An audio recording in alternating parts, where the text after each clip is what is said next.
Friends ఎలా ఉన్నారు? బాగున్నారా? మెయిన్ వీడియోకి వచ్చేసరికి ఇవాళ పత్తి పిక్కలు తప్పుడులు వేయడం జరుగుతుందండి. ఎందుకంటే ఇప్పుడు పత్తి మొక్కలు వచ్చేసాయండి. మొక్కలు వచ్చేయడంతో ఇప్పుడు ఏంటంటే తప్పుడులు పడ్డాయండి. తప్పుడులు ఏంటంటే ఏదంటే అంటే మొక్కలు డిఫరెన్స్ వచ్చాయండి. ఇక్కడ ఒక మొక్క అక్కడ ఒక మొక్క రావడం చేత ఈ మధ్యలో మొక్కలు వేసుకోవాలండి. లేకపోతే ఏంటంటే తోట అవ్వకపోవడం చేత ఏంటంటే మనకి ఇబ్బంది అవుతుందండి. ఈ మొక్కలు ఫస్ట్ మొలుస్తాయండి. మొలిసినా కూడా ఇప్పుడు పురుగులు అనేవి తినేస్తున్నాయండి. తినేయడం చేత కొరికేస్తున్నాయండి. కొరికడం వల్ల మనకి ఏంటంటే ఇబ్బంది అవుతుందండి. నెక్స్ట్ ఏంటంటే తారు టు తారు మనం చూసుకోవాలండి. మామూలుగా అంటే 2-3 సార్లు కాదండి, ఒక్కొక్క తారి చెక్ చేసుకుంటూ వెళ్ళాలి. వెళ్ళిన తర్వాత అక్కడ మొక్కలు అంటే కరెక్ట్గా ఉన్నాయో లేదో చూసుకోవాలండి. చూసుకున్న తర్వాత ఏంటంటే ఈ పిక్కల్ని 2 వేసుకోవాలండి. వేసుకోకపోతే ఏంటంటే మనకి పంట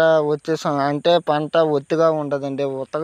ఒత్తుగా ఉండకపోతే ఏంటంటే మనకి చూడడానికి తోట అనేది బాగోదండి. ఎందుకంటే ఇప్పుడు తప్పుడు పిక్కలు వేసుకోవడం చేత మనం ఏంటంటే మనకి ఏంటంటే తోట బాగుంటుందండి. నెక్స్ట్ ఏంటంటే పంట దిగుబడి కూడా బాగా వస్తుందండి. లేదంటే మనం చూసిన వాళ్ళు ఏమంటారంటే చేతకాక వదిలేశారనేసి అనుకుంటారండి.